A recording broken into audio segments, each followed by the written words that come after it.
Almost as soon as American and Israeli forces launched their attacks on Iran in the closing days of February, the fog of war descended, and the propaganda and announcements from both sides seemed to be describing almost parallel universes.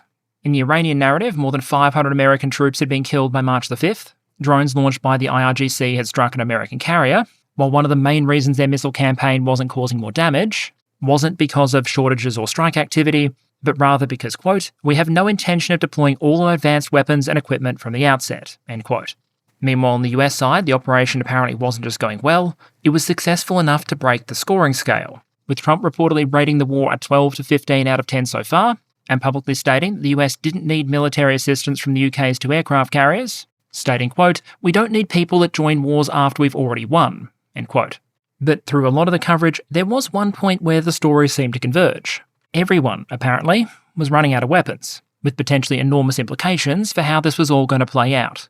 The truth is, this is an incredibly complex conflict, one whose consequences are already reverberating around the world. It's also one that's raised a huge number of questions. Why now? What will happen with the naval war in the Straits of Hormuz? What about related battlefronts like Lebanon, or the impact on the global economy? What military lessons could potentially be drawn so far, and what's the actual American endgame here? At the moment, I think the only honest answer to a lot of those questions is we don't know. Even where we can say things with confidence, covering some of those topics is likely to be the work of multiple episodes. And given the Middle East is not my area of specialty, even then, there are topics I'll leave for others to cover. But today, I do think there's one critical area where we can start to lift the fog of war a bit, by zooming in specifically on the immensely important air and missile war, the multi-directional contest between American and Israeli air power, the Iranian missile and drone force, and the air and missile defense systems of the various countries they're targeting, unpacking how those various campaigns are playing out, and who's actually on the pathway to exhausting their inventories first. To do that, I'll start with a brief discussion of the information warfare around the campaign and some of the things you might want to look out for when you're following these events. Then we'll talk about the strike campaign, munitions, and sustainability. What does it appear the air offensive has been attempting to do? How have the Iranians responded? And why ultimately I don't think munition shortages are going to bring this thing to an end in a matter of days. Finally, we'll turn our attention to some of the things to watch in the coming days and introduce a strategic issue just as important as how deep everyone's magazines go: the economic war, energy prices, and the all-important Straits of Hormuz. But before we start unpacking these potentially world-changing events, let me welcome back a sponsor. There have been times where keeping up with the news might be difficult, and then there's 2026, where 2 wars can kick off in a week, and the information space could generously be described as complicated. That can put a premium on tools that might help you get across events quickly, while also not missing as many key points. This headline, for example, says the United States is potentially planning to insure and escort oil tankers through the Straits of Hormuz. But other headlines might bring in more of the context and the why, such as surging oil and gas prices linked to shipping threats, and the broader events of the war in the Middle East. The tool being used here is Ground News. It reportedly draws on thousands of news sources around the world to enable you not just to flick between headlines, but click through to the full story when you want the detail. It can also sometimes help add context to what you might be reading, with things like ownership information standing out as potentially interesting examples. Then there are tools to help you customize or broaden your experience. You can, for example, hone in on particular topics, but another one I've long found interesting in an era of online echo chambers is the blind spot feed. This can help surface stories mostly being covered by sources you might not ordinarily consume, and it can potentially help give you a little bit of insight into what other parts of the internet at any given time might be seeing. That may not be a silver bullet for the echo chamber problem, but I'm not sure anything is. And so if you're looking for an extra tool in your information toolkit, this might be it. If that's the case, the link in the description will give you access to a 40% discount on Ground News Vantage plan, which is the one I use, that gives you access to that full suite of features. And so with my thanks to Ground News as always, let's get back to it. Okay, so before we essentially talk about what is, let's have a quick chat about what isn't. Perhaps unsurprisingly, I'd argue not all the coverage out there of the war has always hit the factual mark. There's nothing new across historical conflicts of a cognitive war playing out alongside a kinetic one. One of the issues now, though, is that a lot of the tools you'd associate with information and cognitive warfare, the art of using everything from actual facts to propaganda and bullshit to shape opinions and behaviours, are now much cheaper and more democratized than ever. You don't need an expensive, globe-spanning propaganda arm in order to run an online bot farm. You no longer need to be a Photoshop expert to come up with fake images or videos in the era of generative AI. So if you're trying to follow the war or other events like it, here are a couple of things to look out for that I think we've seen deployed fairly extensively over the last week or so. Top of the list has been AI-generated content, whether that be images, video, fake satellite images I've seen as well, with this potentially being a very attractive tool, both because it's very cheap, very accessible, very quick to throw together, and also because, given it's not bound by reality, it can potentially draw a lot of eyeballs. There's been a lot of fake strike and aftermath video out there that can give the impression that one side is doing more or less damage than they actually are, and especially if a lot of the audience is just scrolling through and viewing a few seconds at most, potentially on a small screen. While a lot of people might be able to identify this stuff, sometimes they won't. And while the technology is still getting better, there is still for the moment a few things you can look for. The videos will tend to be short in duration because these programs often have trouble holding it together, so to speak, the longer the clip goes on. You might notice inconsistencies in details. AI-generated video sometimes struggles with the way physics work. And then there's the often present, for lack of a better term, AI feel, where things might look mostly right, but just a little bit off. In this claimed aftermath satellite image, for example, released by Iranian media, the buildings might originally look similar, but the closer you look, the weirder the discrepancies get. And according to BBC, the presence of a synth ID watermark gives this away as something generated or edited with a Google AI tool. One of the problems I've seen play out is that with a lot of these AI fakes, people seem to be aware of the risk, but the first tool they turn to try and identify it is AI. The issue with the "Hey Grok, is this real" phenomenon, though, is that generative AI wasn't built to be an intelligence analysis tool, and it is entirely capable of saying things are real when they're not, potentially giving the fake far more credibility than it otherwise would have had. Here's a recent example that fits into the what you might call Iran's superweapons category. A short video posted on March 2nd with a casual 1.3 million views, saying, quote, "This is footage of Iran's alleged recent hypersonic missile barrage towards Israel. These ballistic weapons, including some with HGVs like the Fatah, a weapon capable of reaching Mach 5 to 15, are seen streaking across the night sky at extremely high speeds," end quote. And here is just a couple of seconds from the video in question. Whoa, did you see that? That was fast. So of course someone asked Grok whether those very real American-sounding humans are real or AI, and the AI, kind of like someone covering from a mate who got a bit sloppy at work, responds, quote, "It's real footage, not AI. Shows Iran's ballistic hypersonic missile, Fatah 2 claims, barrage streaking over Israel on March 1st to 2nd, 2026. You can see the rest of the response there. One quick reverse image search later, and we can see that at least parts of this clip were posted in multiple different places all around March 2nd. But also, interestingly enough, we can see this thing posted here on TikTok back on the 18th of February, well before the present war kicked off. So of course, I opened that, and what did I find? Whoa, did you see that? That was fast. That looked like shooting stars. Why are they going sideways? My point is, AI fakes are out there in enormous numbers, and so if something looks a bit odd, whether it says something you want to be true or not, take the second to check it wherever possible, and be cautious about relying on an LLM to do it for you. That last AI fake also falls into another category that I've seen show up time and time again over the last week or so. This is the deceptive captioning, where someone attaches a text description to a video or image that doesn't actually match the content. This can occur deliberately or accidentally, with the kicker being that the video or image itself can actually be genuine. That means it's not going to throw off your AI lie detector or pop up any strange reverse image search results. It's a real video. The deception or error is instead in the caption. For example, the post on the right there with a casual 3 million views, saying this is video taken by a Chinese tourist in Tel Aviv, showing a US military support ship being hit by an Iranian missile. Quote, "Confirming rumours from Iranian military reports of strikes concentrated on American vessels," end quote. Per Reuters and other images and video of the same event, the missile didn't impact and then apparently completely disintegrate an American warship. It landed in the open water, presumably to the relief of civilians in the area, but the great chagrin of any nearby fish. My general advice here would be to watch images or videos without reference to the caption first, treat them as two separate pieces of information, and also remember that even genuine video can be altered by, for example, overlaying different audio.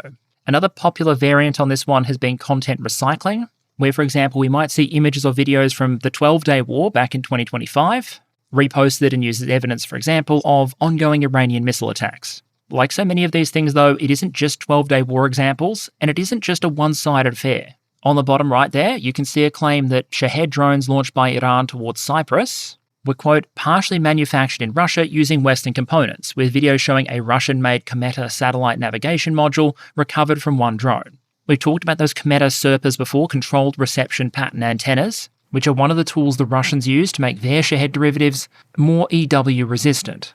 Them appearing in Iranian drones used against Cyprus would employ a transfer of Russian technology back to Tehran, that was then indirectly used against the base of a NATO member, except that drone wasn't on Cyprus. It was in Ukraine. And I can say that with confidence because an article well predating this war, covering the breakdown of a drone in Ukraine, appears to show basically exactly the same cracking pattern on one of the components as what we saw in this video. This stuff is annoying because the material can be real even when the claim isn't. But so far, I haven't seen evidence of Russian technology making it into the systems Iran has been using on any kind of large scale. A final thing to note before we get into the air campaign is that while some of those more subtle, accidental, or technologically advanced forms of propaganda and error have been quite common, there's still been considerable space in the information war for some good old-fashioned exaggeration or questionable claims. A US claim that Iran would soon have a missile capable of targeting the continental United States, for example, really comes down to how generous your definition of the term soon is, given this US Defense Intelligence Agency document from 2025, which indicates an assessment that Iran could convert its space launch vehicle into a militarily viable ICBM by 2035. And even outside the boundaries of the air and missile campaign, there have been plenty of claims that raise massive question marks. This article, for example, carries a headline credited to an Iranian official suggesting the Iranian frigate that was recently sunk by a US submarine was not carrying any weapons and thus not a legitimate target to attack. That's despite the fact that this was one of the Iranian Navy's most advanced warships. You can see a file image of it with its gun system and missile box launchers on the top right there, and while I can't definitively prove that it was carrying ammunition for those weapons at the time it was attacked, it's worth noting that according to the Indian Ministry of Defense, the Milan 2026 exercises that Iranian vessel were returning from included a live fire component. My point is, not every claim in this war can be taken as a given. And while I'm about to try and cover some major examples, realistically, I can only get to a small fraction of what's out there. So please take this as a reminder to be skeptical of everything you see out there right now, even here. Because while I'm going to do my best, the fog of war can be pretty thick. Okay, so let's turn our attention to the apparent objectives of the American and Israeli air campaigns, which, as at time of recording, are pushing into their second week. Objectives here matter not just because they give us a yardstick to measure success or failure later on, but because they can also help us make assumptions about how long this war is likely to last, and what the demands in terms of munitions and supplies are likely to be. An immediate observation to make here, especially with relation to the US, is there seems to be a major gulf between what we can confidently say about the country's high-level geopolitical objectives here, as opposed to the more immediate military ones. In terms of the very high-level strategic questions, why the United States decided to launch this war now, and how Washington would like to see this conflict end, over the last week, we've seen US figures sometimes offer clashing or inconsistent explanations. President Trump recently posted, for example, that the United States would accept no deal with Iran except unconditional surrender, all caps. But he's also reportedly described what the United States did in Venezuela as the perfect scenario for Iran as well, despite that being a very limited operation and a long, long way from unconditional surrender.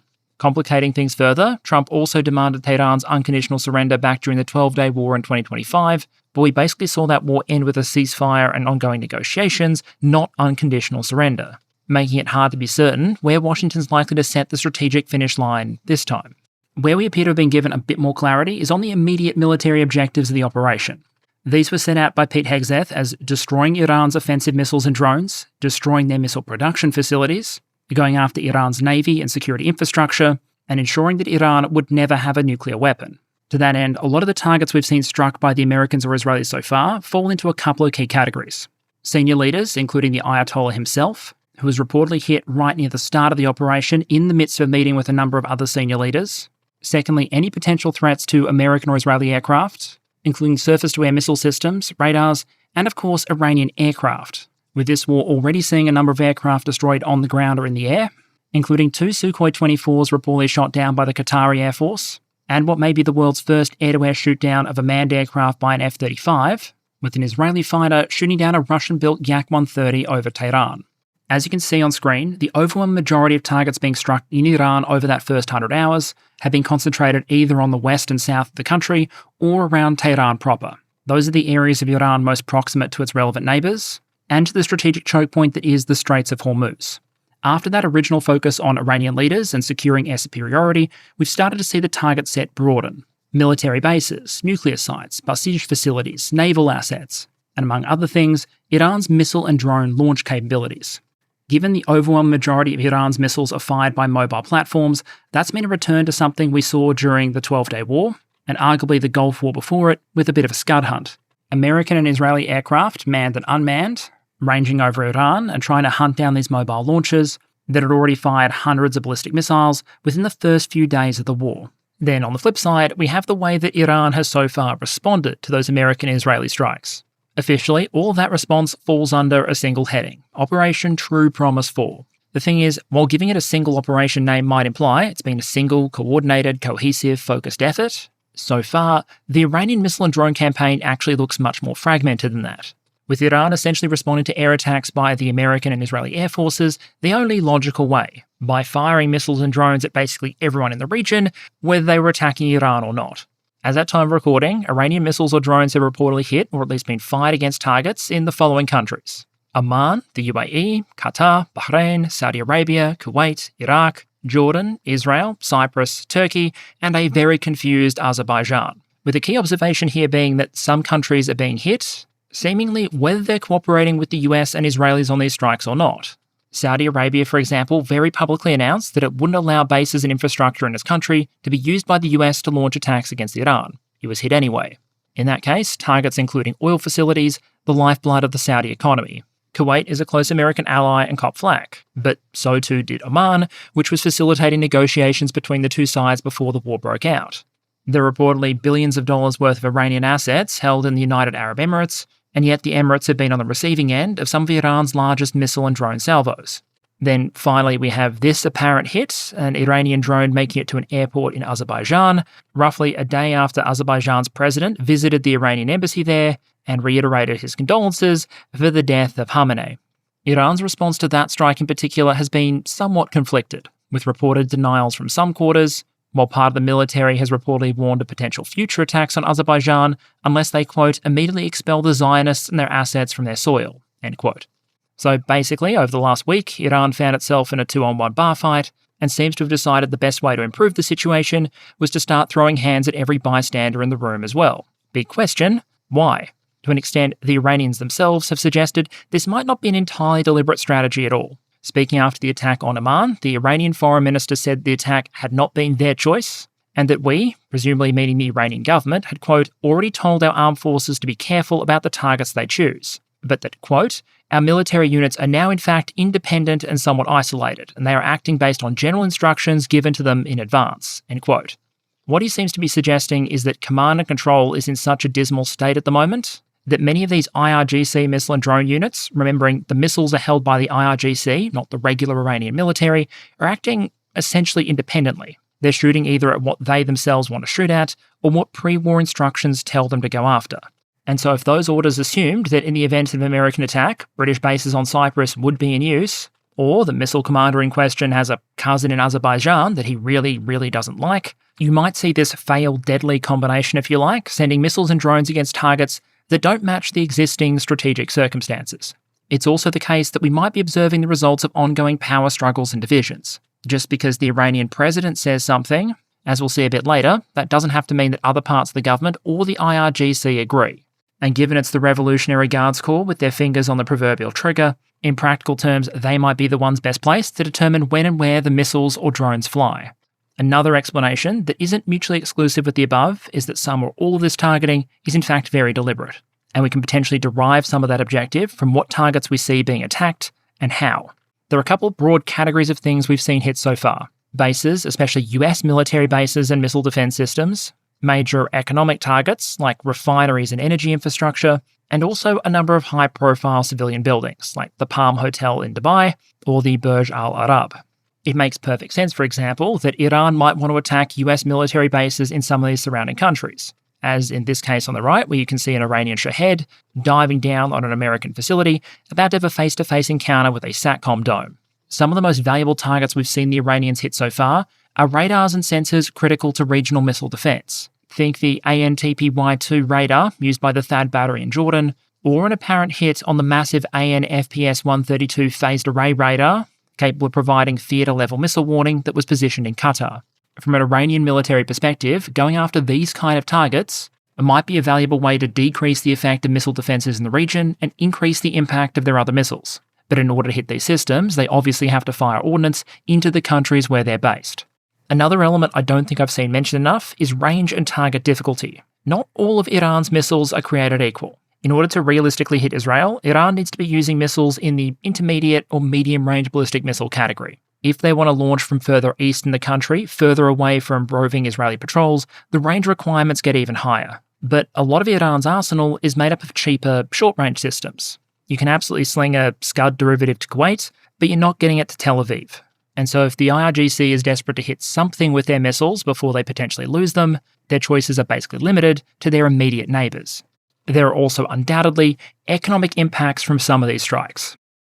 The Iranians have already been able to essentially paralyse international air travel into some major international air hubs. They've damaged energy infrastructure, effectively closed the Strait of Hormuz, and had an enormous impact on how some of these countries earn their revenue, as well as global markets more generally. Qatar, for example, reportedly had to shut down gas liquefaction, the process of getting natural gas ready for export as LNG. That is not something you can restart overnight, and it's a significant chunk of global demand. Meanwhile, other countries like Iraq have already had to cut their oil output because they're running out of storage and have no way to effectively export what they were producing, whereas other countries are rapidly filling up their storages and are going to need to either resume exports or cut output soon. Tehran might then be reasoning that these kind of attacks can put pressure on other states to pressure the United States to end the war. But if that's the case, it also comes with an enormous geopolitical gamble. The bet in that case essentially would be that these countries that Iran is firing missiles and drones at are more likely to pressure the United States and Israel to end the war than they are to retaliate against Iran itself. Some of these countries have both significant military arsenals and a lot of history with Iran. Many of them have openly condemned the Iranian attacks and reserve the right to respond to them, with one of the major elements working in Iran's favour here being that none of these governments would be particularly keen to be seen as fighting alongside the Israelis. This is not exactly a new phenomenon. You'll remember back in 1991, Saddam Hussein started firing Scud missiles against Israel when he was being invaded by a coalition led by the United States, which didn't include them, apparently on the hope that if Israel retaliated, it would cause the Arab members of the coalition to fracture or go home. For the moment, though, these various states are staying on the defensive, and messages from within Tehran on what these countries should expect next have been mixed.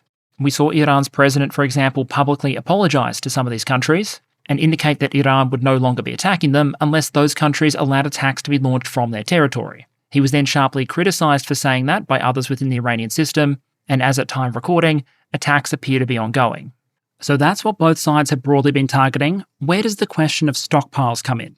Within days of war breaking out, we started to see a lot of articles like this one, falling into one of two categories. Either they were raising concerns about countries running out of key munitions, whether that be the United States, the Gulf states with their interceptors, or the Iranians with their ballistic missiles, or they were focused on something we've talked a lot about on this channel, the shot exchange problem. The general contention here was often that Iran's weapons are cheap, air defense missiles and standoff munitions very much aren't, and so despite the massive disparity of resources involved, the United States and defending countries in the region might be in a bit of a painful position here. And while some coverage might not always have gotten all the details right, the Shahed 136 is not Iran's most advanced drone, for example. There are even blingier versions within the Shahed family, like the jet-powered 238. A lot of the concern here would be very familiar to those of you who followed the war in Ukraine, where the concern has long been that Russia, by using a combination of Iranian-style drones along with ballistic and cruise missiles, would be able to force the Ukrainians to respond with expensive interceptor missiles of their own, potentially forcing asymmetric investments between the attacker and defender, and putting stress on Ukraine's ability to maintain its inventory and defend critical targets. The thing is, this isn't the Ukraine war, and so while some of those arguments and concerns are still relevant if we're trying to assess sustainability, there are some fundamental differences at play here. In Ukraine, you have a situation of mutual air denial. No one can fly manned fixed-wing aircraft deep into opposing territory without them almost inevitably getting shot down. It's also very difficult for either side to meaningfully disrupt the other's long-range offensive capabilities. Exceptions like Operation Spiderweb or the occasional Russian hit on a Ukrainian missile production facility aside, for both Russia and Ukraine, long-range munitions like drones and cruise missiles are the main option they have for striking targets deep in the enemy rear. That means for both sides, air defences aren't a temporary response to an emergent problem, they're the response. The exhaustion and attrition of the other side's air defence systems is consequently going to be a major part of the effort. But if you remove that air denial element, the economics can look very different. If you're defending against million-dollar missiles with $4 million interceptors, for example, you might be losing that part of the shot exchange problem. But if at the same time, you can be sending aircraft in to drop $50,000 bombs on million-dollar missile launchers, the higher relative costs on the defensive side might not be as much of a concern, because in this situation, unlike the Ukrainians and the Russians, the Americans and Israelis are able to fly air missions into Iran proper, and they have clearly made it a priority to strike Iran's offensive systems, its missiles and its drones. So we can think of a major role of air and missile defense systems for all sides here being essentially to buy time, mitigate the effect of opposing action until something else happens. For the IRGC, they'd want to hold back the American and Israeli air forces until their missile and drone arsenals have the time to launch sufficient salvos to deliver the intended effect. On the other side, for the Gulf states, Americans and Israelis, the goal of missile defense isn't to go one for one with every missile and drone in Iranian inventory, it's to minimize the effect of those that are launched long enough for the airstrikes to do their job. It might not be economically sustainable, for example, to shoot down a $1 million missile with a $4 million interceptor time after time, day after day, week after week, but it might make perfect military sense to do it for a week or two as a stopgap measure until another arm can step in to try and make sure those missiles and drones stop coming, at least as frequently. From a sustainability perspective then, the ability of these three sides to keep up the fight in the air and missile campaign, I'd argue there isn't one area of concern, air defense interceptors, there are at least three, all of which have been raised in the media. Do the US and Israeli militaries have the munitions necessary to carry on the strike campaign? Does Iran have the missiles, drones and launchers to keep launching its own attacks? And will those run out before the various Gulf states exhaust their interceptor stocks and become a lot more vulnerable? And what I want to do now is look at each of those three questions in turn and ask what we might be able to predict about where the supply constraints are going to emerge first. Starting with the question of whether or not US stockpiles are sufficient to maintain the strike effort. When we're talking about something that sounds on the face of it as outlandish as the United States running out of weapons, it pays to be specific. There are areas of the US stockpile where planners are always going to be concerned about potential expenditure. For offensive weapons, that's usually going to be the higher-end long-range standoff munitions. If US Central Command fires off all the Tomahawks and AGM-158 cruise missiles hitting targets in Iran, then that might put the likes of Indo-PACOM in a difficult position, because those are exactly the kind of munitions you might want to stockpile if your goal was to deter, for example, the People's Republic of China. The characteristics for the weapons to be concerned about here are higher-end capabilities, lots of range, generally a larger price tag, combined with long lead times for new production, and in some cases, low existing production rates. The AGM-158 is currently being cranked out at a rate of more than 700 a year, working towards 1,000, but annual Tomahawk output is sitting closer to 100, with production taking a long time to ramp up, and demand not just from the US military, but also allies and potentially Ukraine. And in the opening days of these American strikes, we did see them let rip with a lot of these higher-end munitions. Not just incidents like this one, where a video captured several months' worth of Tomahawk production sailing overhead in a matter of seconds, but also a number of other rare or experimental systems that in some cases we didn't even have proof existed in the open source. For example, the US released this image here of an unusually black-painted Tomahawk missile. While there's a lot of speculation about what exactly this is and what program gave rise to it, it is very clearly an advanced Tomahawk variant, potentially with a stealth coating, that the United States decided to deploy here either because they needed those specific capabilities, or potentially because this was a convenient opportunity to test a new weapon system in live combat. Kinetic accreditation, if you will. Although if I had to place a bet among the various upgrades and improvements, I'm going to guess a reduced price tag compared to previous versions probably wasn't among them. US Central Command also released media suggesting the first combat use of the new PRISM missile. We've talked about PRISM in the past, but it's basically America's planned successor to ATACMS, launchable from systems like HIMARS and M270. While it might be strange to think of a ground-launched missile playing a role in the American air campaign, given how close some of America's bases in the region are to potential targets, it is reasonable to imagine some being allocated to the Army as part of a wider strike plan. A common feature of all those munitions I've just covered, though, is they being quite high demand in the Indo-Pacific. And if we continue to see the United States rattle them off day after day at the same rates we saw in late February, it wouldn't take that long before the US had to start making trade-offs against readiness in other theatres. But here's the thing. The reason these kind of munitions might be used in the opening days of a campaign like this are the same reason they might be so heavily prized in the Indo-Pacific. They allow the US to safely and relatively precisely strike targets over long distances without putting manned platforms at risk. But that's only a concern if you can't break down the opposing air defense system.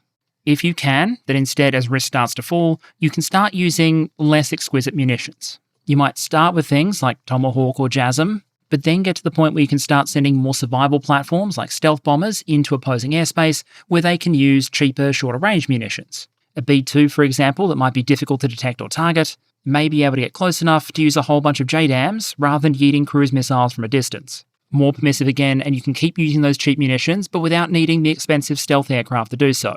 Now, the JDamming might be done by F-15s, F-16s, or F-35s operating in beast mode.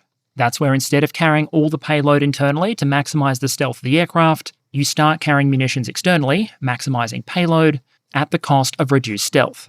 And if you're absolutely certain basically no air defence risk remains, then you might risk flying in things like B-52s, which are very vulnerable, but pretty much unchallenged when it comes to sheer bomb truck potential.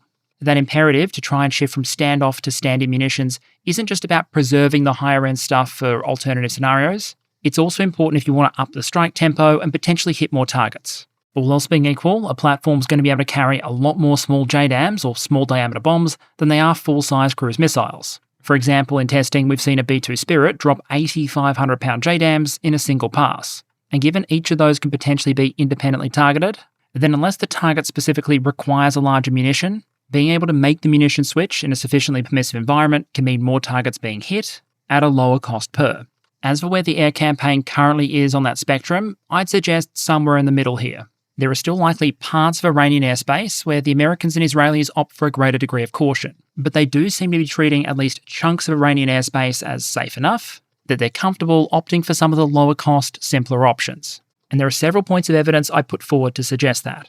The first is precedent, because that's pretty much exactly what happened during the 12-day war. The Israeli Air Force opened that campaign with an extensive use of standoff munitions and a lot of targeting of Iran's air defense assets, but by the end, they were openly flying fourth-generation fighters, F-15 and F-16, over Iranian airspace, and going after targets with relatively less complex munitions.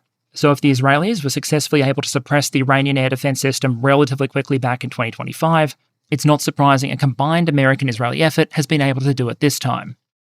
We've also seen evidence of both the Israelis and Americans flying slow, non-stealthy drones deep into Iranian airspace. In some cases, as you can see on the screen here, that may have resulted in systems being shot down. But we've also seen plenty of video evidence that are being used to successfully strike targets like Iranian TELs, which in and of itself is fairly telling. In the likes of Russia or Ukraine in 2022, you would never see something like a TB2 floating well behind Russian lines, happily popping away at Russian Iskander launchers using short-range micro-missiles. But here we have similar Israeli systems doing exactly that, with the image on the right there appearing to show a payload of relatively short-range Mikholit missiles, which gets to the question of munition choice, and what we might be able to determine about the environment the Americans or Israelis feel they might be flying into based on munitions they choose to use. And in the videos of apparent strike packages, we saw things like HARM anti-radiation missiles for the suppression or destruction of air defense systems, and also ground attack munitions with a better reach to them, like JSO. In the recent footage the Americans have been releasing though, you'll notice a new trend. JDAMs on the carrier deck, JDAMs being loaded onto carrier fighters, JDAMs being carried by ground-based strike aircraft. These much cheaper and much more widely available munitions, JDAM is literally a guidance kit bolted onto an old Cold War era dumb bomb design, and not the kind of thing you'd expect to see huge demand for in the Pacific. Other than perhaps specialised anti-shipping versions like the QuickSync, Pentagon planners probably aren't expecting a huge amount of cases where you'd be able to successfully JDAM the PLA, for example. This is a munition you use when a target is not adequately defended and you want to destroy it on the cheap. And in a lot of the images we've seen, the US isn't even using the fancier version of these simpler munitions. As we've seen in Ukraine, for example, there are extended range versions of the JDAM. Those have a wing kit attached to give the weapon more reach and enable just that bit more standoff. But in a lot of these images, we're just seeing bog standard JDAMs. And while we've still only got video released of a small fraction of the strikes that are believed to have been undertaken, a lot of those seem to suggest similar themes. Yes, the video quality in a lot of these clips does leave a lot to be desired, but even if you can't precisely identify any given black smudge, things like the size of the munition and the resulting explosion do tend to give pretty strong clues. So why then am I saying that at time of recording, the air campaign is still in this part of the spectrum, rather than having advanced all the way to the other extreme? Both the Americans and Israelis have basically said that they've made the jump into the JDAM phase. General Kane recently said, for example, that, quote, CENTCOM is now shifting in day 4 already from large deliberate strike packages using standoff munitions that range outside an enemy's ability to shoot at us, now into stand-in precision strikes overhead Iran. This is a point of munition transition from standoff munitions to stand-in munitions, like JDAM and other things like Hellfires, end quote. But at least based on the videos that have been released, I don't think CENTCOM is treating Iranian airspace as entirely safe. If you look at recent reported US bomber activity, for example, the B-2s apparently went in with 2,000-pound JDAMs to crack hardened targets, but in all the footage so far I've seen of the B-1s and B-2s, we've seen them mounting packs of air-launched cruise missiles. Whether that caution fades more in the coming days, we'll see. Although it's important to remember Iran does have a number of mobile SAM systems, which can obviously be concealed or shuffled around, making it hard to assume that any part of the country is ever truly clear. But so far it's worth noting that even with that transition over to more standard munitions, so far we haven't seen a single manned Israeli or American aircraft lost to Iranian ground fire. The US has suffered 6 dead so far, all on the ground. And likewise, they have lost 3 manned aircraft, all F-15 Strike Eagles. But in that case, the loss wasn't to an American enemy, but rather a nominal ally. All 3 aircraft were shot down in a truly bizarre friendly fire incident by a single Kuwaiti FA-18. All 6 American aircrew, the pilots and the Wizzos, successfully ejected and survived. But I still imagine that incident would have generated an energetic phone call or two, and I imagine there'll be more than a little investigation into how, on the networked battlefield of 2026, you can apparently manage a triple aerial team kill. The point is, so far, US and Israeli aerial losses have been comparatively light. Drones, a friendly fire incident, and a lot of munitions expenditure. That doesn't mean the risk is necessarily removed, especially on the ground. Iran has proven they are capable of hitting fixed installations, and airfields are always going to be a potentially attractive target. Data-wise then, I think that leaves us with a US and Israeli strike campaign that's sustainable at least for the short term. There are still exquisite munitions being used, and the consumption of those is going to have to be watched closely. But if most of the work is being done with things like JDAM or small diameter bomb, those are already being cranked out by the tens of thousands per year with 6-figure stockpiles. Still technically finite, but a long way from the kind of numbers that might trigger a munitions scare. So if the US is largely in a position to sustain this air campaign, as long as it can increasingly rely on stand-in munitions, what about Iran? Starting with the ballistic missiles controlled by the IRGC, there are really 2 numbers we'd be interested in trying to track. On one hand, the number of missiles of various types in inventory, and on the other, the launches, the TELs. Because having 1,000 missiles in a bunker isn't going to help you much if you don't have anything to launch them. Compared to something like the war in Ukraine, estimating Iran's TEL losses here is rather difficult. We do have video being released by both the Americans and Israelis appearing to show strikes on Iranian launches, but there's a massive gap between the amount of video being released and the number of destroyed targets being claimed. By the 5th of March, for example, the IDF claimed that Iran had lost about 2/3 of its launches, 300 out of an estimated 450. But the number we could actually verify destroyed with released video was well short of that. If we're looking for more data on how heavily the Iranian missile force has been suppressed then, we need to look for other indicators, with one of the best we have available arguably being the observed launch rate. Because all else being equal, you'd expect that as you lose launches, your ability to launch more missiles on a daily basis is going to go down. And while estimates vary between sources, they all generally point in the same direction. Since day one of the war, the number of missiles being launched by Iran has fallen off hard. The data you can see on screen here is from the United Arab Emirates, who have been one of the hardest hit countries in the region. On February 28th, they were reportedly targeted with 137 ballistic missiles and 209 one-way attack drones. On March the 1st, that spiked to 332 drones, 28 ballistic missiles and 2 cruise missiles, but by March 3rd, numbers stabilised at a much lower level, between 3 and 16 ballistic missiles and 112 to 131 drones a day. The latest US claim I've seen is that Iran's ballistic missile attacks are down by about 90% from the start of the war, while drone attacks are down by about 80%, which doesn't match the UAE's experience, but may look different for the war as a whole.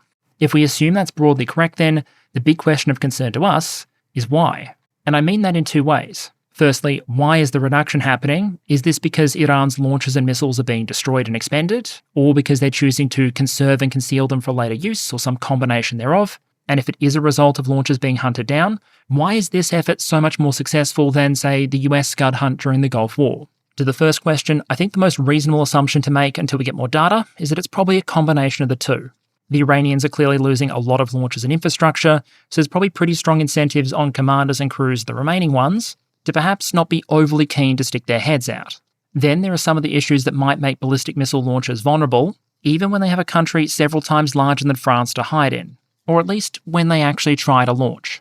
For one, even if a lot of Iran's TELs are relatively stealthy, concealed for example as regular civilian trucks before they fire, actually launching a ballistic missile is about the least stealthy thing you can possibly do. Concealing a launch signature from something like America's new space-based infrared early missile warning satellites is a big ask. Combine that with much of Iran's airspace being relatively permissive at this point, so you can have things like American Predator drones doing laps around potential missile launching grounds, and there's anecdotal evidence that the gap between a launcher being detected and engaged can get very short. In these videos, for example, we both get to see a ballistic missile being launched, and then soon afterwards, a suspiciously large explosion from roughly the location the missile came from. In another case, the launch of a ballistic missile is visible, followed shortly thereafter by a drone that is also visible, appearing to launch a Hellfire missile against it. The core problem here is that to be survivable, Iran's missile launchers rely on a combination of stealth and the ability to rapidly displace and reconceal themselves. But if your opponent is constantly able to have drones and aircraft loitering in your airspace, networked with sensors that might identify you very quickly if you move into the open, you might lose a lot of the survivability you're meant to gain with a mobile TEL system. Another complicating factor is the IRGC has placed a lot of emphasis and made a lot of investment in large fortified sites to produce, store, and shelter missiles. These missile cities are usually fortified and buried deep underground, intended to protect them against air attack. The problem is, even if they're not particularly vulnerable themselves, their locations are very well known. And so you can imagine it might become very dangerous for launchers to move in and out of these facilities to reload missiles, for example, because you can imagine that wherever possible, they'd be fairly high up the list of American and Israeli ISR priorities. This is part of the risk when you go all in on offensive missile systems and not so much air defences or an air force of your own. A fortified base might provide a reasonable amount of protection if your opponent can only strike you infrequently and from long range. But if they can just loiter overhead, waiting to pick things off as they leave, it's a different story. And that's assuming the bases themselves can't be attacked directly, which in the present conflict is proving to be a bit of a dangerous assumption. We know, for example, the United States has deployed B-2 bombers, dropping large numbers of 2,000-pound bunker busters. We also know, courtesy of satellite imagery like this one, that even if a facility itself is resistant to bombardment, its entrances might not be. What you're looking at on the right there are images of the entrance to an Iranian missile base, with the top image being taken on February 23rd and the bottom one on March 1st.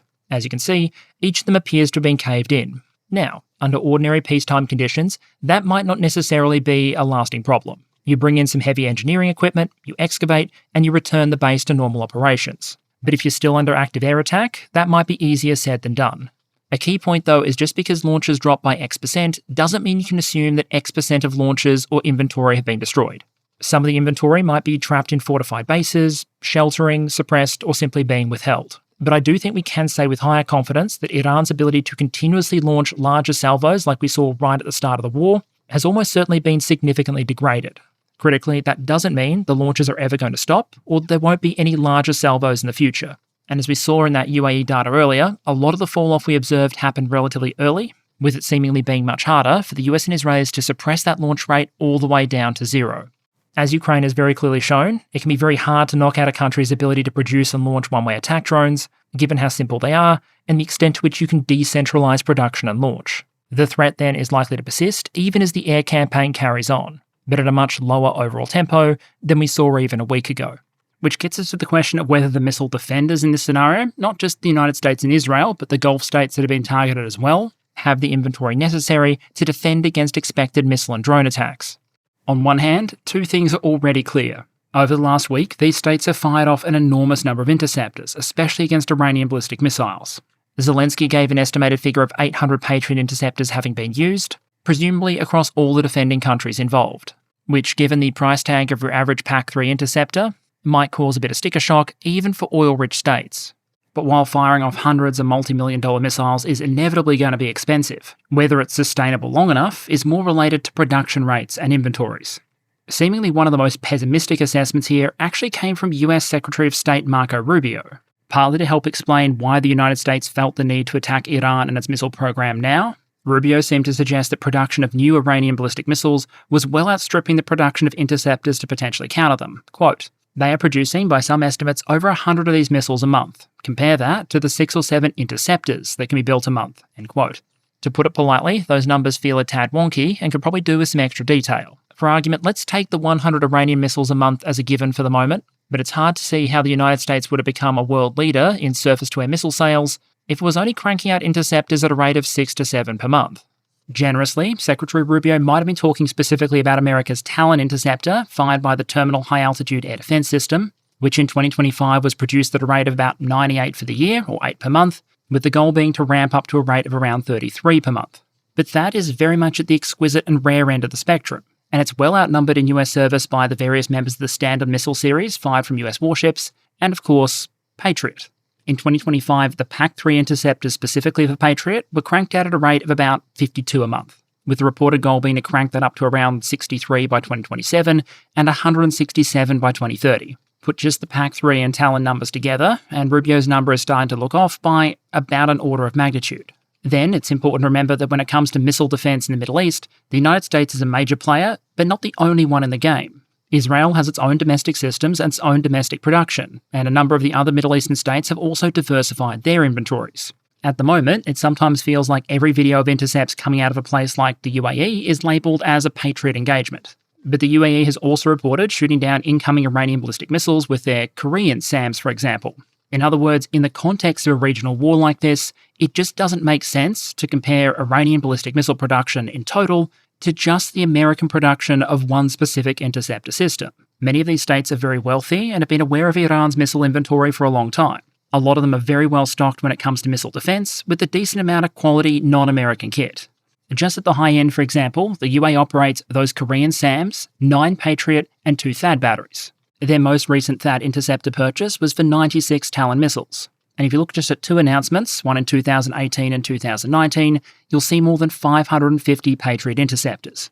Estimates of exactly how many interceptors the various targeted countries have between them vary greatly, but here's one recently put out by Fabian Hoffman over at the Oslo Nuclear Project, covering just the purchase of Patriot and Talon interceptors by 5 of the targeted countries. All up, you're looking at the better part of 5,000 between them. I'd probably come up with somewhat different numbers, allowing for missiles that have been fired off in the past or which haven't been delivered yet, but you'd also probably want to add in deliveries from other sources like the Republic of Korea. In any case, it's probably close enough to get us into the rough ballpark.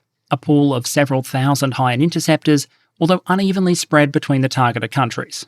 To try and estimate how many of those may now be gone, let's compare it to the number of claimed interceptions. Per the numbers I gave earlier, as at time of recording, the various states involved have reported about 900 Iranian ballistic missiles being fired against them. Obviously, not all of those have been successfully intercepted, as evidenced by the very visible damage, in some cases, to some very high-value targets. But those missiles have been spread across multiple countries, sometimes out of all proportion to their available missile defense systems. Saudi Arabia, for example, has been targeted, but despite having the largest interceptor inventory of any of the countries we just looked at, it's been on the receiving end of fewer projectiles than, for example, the UAE.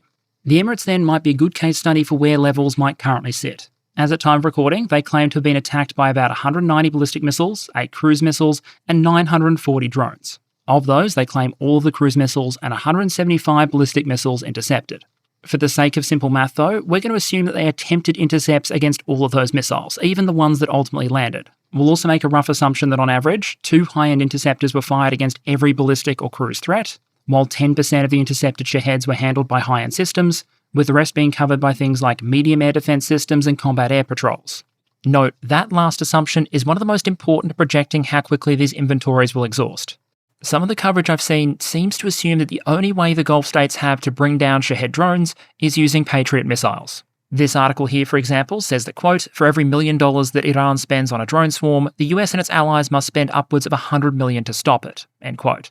That's based on a cost-to-kill ratio between the Shahed and a Patriot of about 130 to 1. While those engagements are absolutely possible and might sometimes be seen as necessary, for example, to defend a launcher or critical piece of infrastructure, Patriot isn't the only system available for this kind of work. Many of these countries have medium and short-range air defense systems, using cheaper interceptors or even guns. The UAE actually has a couple of dozen Russian Pantsirs, for example, and we've seen a significant number of fighter patrols being used for drone defense, which can rely on everything from the still expensive but cheaper than Patriot AIM-9 Sidewinder to cheaper, more specialised anti-drone options like the APKWS guided rocket. The big unknown here that will become clearer over time is how the division of labour is working between these various systems. But frankly, given the number of drones launched, if Patriot was the primary system being used to bring them down, we wouldn't be discussing sustainability concerns so much as the impact of already empty magazines. So just for illustrative purposes, let's start with that 1 in 10 estimate for the moment. Keep in mind, this is very much a finger-in-the-wind, back-of-the-envelope calculation, but it does spit out 2 very interesting suggestions. Firstly, if we take that Hoffman inventory estimate and then add the Korean systems to the mix, it would suggest the UAE had fired off very roughly 570 interceptors against a total inventory of around 1,300. The number would be higher if more interceptors were used per incoming or more drones had been targeted by Patriots rather than other systems, or it could be lower if some of the missiles that were projected to land in the ocean, for example, weren't engaged at all. If roughly accurate, that would put the Emirates short of the 50% depletion mark, but make clear this entire exercise is very much a race. No force out there can afford to repeatedly fire off 50% of their starting inventory in a single week. But the point is, depending on how the air campaign plays out, They may not have to. Even if the consumption rate remained unsustainable for too long, just as we've seen in Ukraine, you wouldn't expect to see the situation go from missiles being available to none being fired overnight. Instead, as levels became more critical, you could expect defenders to become more selective, perhaps firing fewer interceptors per detected target, or being more selective in what was engaged and what was let through. For some countries at least, there's also the question of potential urgent resupply. The Saudi inventory is probably relatively speaking in the best shape, and it remains to be seen whether some of Riyadh's friends in the region might tap them on the shoulder and say, "Hey mate, any chance you'd do me a solid and let me borrow some missiles for a few weeks?" That might be a very diplomatically attractive proposition for the Saudis, as long as they feel they can provide those missiles without weakening their own defences. There's also the possibility that missile production originally slated for Ukraine might potentially be diverted, which would be a disaster for Kyiv, but there are also other suppliers that have flagged they're very keen to step in to fill the void. Fresh from the reported success of their Skybolt system, for example, the Koreans appear to be positioning themselves to make some rapid sales and deliveries, which perhaps goes some way towards explaining why shares in the producer of the Skybolt system are reportedly up a casual 86% over the last month. Because even if most of the global economy is under strain, it is apparently a decent time to be in the interceptor missile business. In some ways, the more uncertain side of the air defense picture then is actually the Iranian drone threat. That's reportedly led to some countries expressing interest in bringing in a solution that already exists. The Ukrainians, who, as you can imagine, already have a little bit of experience with this kind of stuff, suggest that Zelensky has already spoken to the leaders of the UAE, Qatar, Bahrain, Jordan, and Kuwait about possible cooperation when it comes to countering the Iranian drone threat.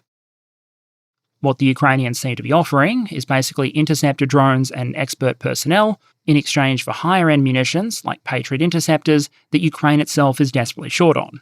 On one hand, you could say there might be a bit of irony here in countries approaching Ukraine for assistance with air defense in 2026, but on the other hand, it might actually be more surprising this didn't happen sooner. Iran's one-way attack drones are not exactly a surprise. They literally gave the Russians the blueprint for the current Russian drone threat, and so it stands to reason that there should have been interest in trying to get that expertise and technology ported over sooner. As it is, Zelensky's publicly stated that they have now received a request from the United States for protection against Shaheeds in the Middle East, and confirmed that Ukraine will be providing the, quote, necessary means and ensure the presence of Ukrainian specialists who can guarantee the required security, end quote. The reason I'd suggest that matters, even if it can't be carried out tomorrow, is that it might be even harder to suppress drone production and drone launches than it is ballistic missile ones. And so if you're talking about long-term and persistent threats to Middle Eastern missile defense inventories, there's probably going to be a clear requirement for counter-drone defensive options that are affordable, effective, and available. And right now it might be the Ukrainians with the best cards to play in that regard. So while all of this could be wrong, I think the available evidence suggests that the Americans and Israelis have the ordnance in inventory to continue striking. The Iranians, despite their losses, are still likely to manage at least some launches, but not on a scale likely to completely exhaust the missile defense inventories of the Gulf states. What that suggests to me is that unless something else snaps first, say political will in Washington or Tehran, it's probably far too soon to be talking about an exhaustion-driven endgame to the kinetic phase of this war. If anything, depending on how you define it, we may not even be in the mid-game yet. So if we are trying to understand where this conflict might go in the coming days and weeks, here's a rapid-fire selection of indicators that we should probably be looking at. 1, the Iranian launch rate, because it stands as one of our best proxies for the state of their missile force, how much pain they can directly apply to the other countries of the region, and what sort of interceptor expenditure rates we should expect. Secondly, how other international powers choose to respond to the war. And third, one of the classic vulnerabilities of any American military effort, public opinion. Historically speaking, many of America's wars have begun popular and then become less so over time. This one, based on the polling I've seen so far, starts deeply underwater. The poll on the right there, for example, estimates 41% approval against 59% disapproval. In the short term especially, it's possible for a government to carry on an unpopular war. But it isn't exactly a state secret that this is an election year in the United States. So I think it'll be worth watching, as many countries inevitably will be, how American opinion on this war shifts over time. And in terms of things that might shift that opinion or generate pressure from other states around the world, one of the places to watch might not be Iran itself, but a strategic stretch of water just off its coast. For the global energy trade, the Straits of Hormuz are absolutely critical. About 20% of global seaborne oil exports go through that critical choke point, along with huge amounts of liquefied natural gas and other critical trade. Or at least they do under normal circumstances. As Iranian planners have long understood that threatening or shutting down those straits in the event of a crisis might represent one of their riskiest but most powerful strategic cards. Recent years have actually given us a pair of precedents as to how a country severely outgunned in conventional military terms might still be able to succeed in an anti-access area denial effort covering a critical area of ocean. The Ukrainians have long been able to make significant parts of the Black Sea essentially a no-go zone for a lot of Russian shipping, relying not on a powerful fleet of their own, but an asymmetric arsenal of naval drones and missiles. Then we had the Houthis in Yemen, effectively supplied to a large extent by the Iranians with a lot of the systems that Tehran currently has in their arsenal, who were able to put the squeeze on commercial traffic through the Bab el-Mandeb, despite US strikes and the intervention of a multinational naval force under the Prosperity Guardian banner. The theme in both cases is that one party doesn't need to be more powerful than the other in order to be able to introduce enough risk into a scenario to make navigation a less than attractive proposition, especially to commercial traffic. Basically, it's much easier to make a choke point risky than it is to assure that it's safe. And given we've already seen ships hit, including in one case a tug that was going to the aid of another ship that had already been hit itself, the risk in the Straits of Hormuz right now goes well beyond the hypothetical. Bottom line one here is that despite the American and Israeli campaign, at the moment, commercial traffic through the strait has basically ground to a halt. On the 27th of February, the last day before the attacks began, 37 tankers transited the strait. As at time of recording, it's at or close to zero. That's stranding a bunch of energy on the wrong side of access to the world market, and as storages have started to fill up with nowhere else to put the stuff, bottom line too is that energy producers in the region have started to make a difficult choice. They've cut production. The most recent announcement I've seen at time of recording comes from Kuwait, following on from other energy production cuts announced by countries like Iraq and Qatar. Even if the straits reopen tomorrow, that production wouldn't come back online overnight. And as more cuts are announced, global energy markets are likely to get more and more squeezed. Of course, that issue also extends to Iran itself, with the country's parliamentary speaker reportedly recently saying, quote, "If the war continues like this, there'll be no way left to sell oil, nor any capacity to produce it," end quote, which would put even more pressure on global supply, while also robbing Iran of its most valuable export. Perhaps unsurprisingly, bottom line 3 is that global oil prices are responding, and responding dramatically. Back in January, Brent crude was sitting around $60 a barrel. At time of recording, it's increased slightly to north of 90. For countries that can still get their oil onto the market, that might potentially be a revenue boon. With the Russians, for example, benefiting not just from higher export prices, but also Washington agreeing to a temporary waiver in sanctions to enable Russian oil stranded at sea to be sold in India. From Washington's perspective, that might be a way to put some downward pressure on global prices and also help with diplomatic relationships in India. But it also might deliver a windfall of funds into Russian coffers at a time the Russian budget can benefit from every additional ruble. And while easing up on sanctioned Russian supply might help in the short term, Hormuz represents such an important artery of global supply that it's not the kind of thing that can be readily compensated for, leaving us, I think, with a closing observation about what you can and cannot realistically expect to do with an air and missile campaign. What history and even the last 7 days very clearly demonstrate is that you can do an enormous amount of damage with air power alone. Make no mistake, the US and Israeli air campaign is absolutely pummeling a lot of the Iranian armed forces. We'll touch on this in a future episode, but significant parts of the Navy have been essentially deleted. The combat air force is probably best described in the past tense, and the amount of damage to military infrastructure is stacking up day by day. And as long as Iranian airspace remains relatively permissive, in the coming days, we should probably expect to see the Americans and Israelis just steadily work their way down the target list. But relevantly to the current conflict, there are 2 things history suggests air campaigns struggle to do. The first is hold open a maritime choke point against a Houthi or Ukrainian-style effort, and the second is regime change. Historically, removing a government from power usually requires someone on the ground to go in and take it instead. Whether that be an internal rebellion or an occupying army, that's a tool the Americans don't currently seem willing to deploy. So as to how events will now play out, with America clearly having the offensive munitions to continue, but the Iranians clamping down on a vital artery of the international economy, in the interest of time, that's probably a matter for another episode, as time, as is so often the case, ultimately begins to tell. And okay, channel update to close out, and given my voice is going, I'll try and keep this brief. There's really just one closing caveat I want to add to this episode, along with all the normal ones about uncertainty. Generally, what I try and do on this channel is focus on military technical or defense economics considerations. I do that because I often think that's where I can bring data and analysis that might be useful to the overall conversation. What I never want that to take away from, though, whether we're counting tank storages in the Russia-Ukraine war or talking about interceptor missile stockpiles in the Middle East, is that every war brings with it a human side and human cost. Iran has a population of more than 90 million people. That's to say nothing of the many millions more living in countries now being hit by missiles or drones. And I think it's just important to remember, even as we focus on the hard factors, just how dramatically so many of those lives are being affected, and how their futures might vary dramatically based on the way this conflict evolves or ends. I am planning a second episode on many of the issues I wasn't able to cover today, especially as more data becomes available, but at this stage I'm not sure if that's going to be coming out next week or the week after. Whatever the case though, if you are in the region, please stay safe, and I hope to see you again next week.